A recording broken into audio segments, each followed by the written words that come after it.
ఒక కీలకమైనటువంటి అంశం ఏంటంటే, ఇదివరకు ఒకప్పుడు చంద్రబాబు గారికి మంచి పేరొచ్చింది ముఖ్యమంత్రిగా.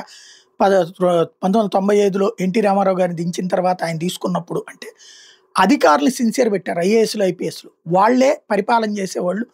వాళ్ళు చేసినటువంటి కఠినంగా ఉండడానికి చంద్రబాబు గారు ఫ్రీ హ్యాండ్ ఇచ్చారు. ఈవెన్ తప్పు చేసిన వాళ్ళు మన పార్టీ వాళ్ళైనా చర్య తీసుకోమన్నారు. ఆ ఇంపాక్ట్ పనికొచ్చింది.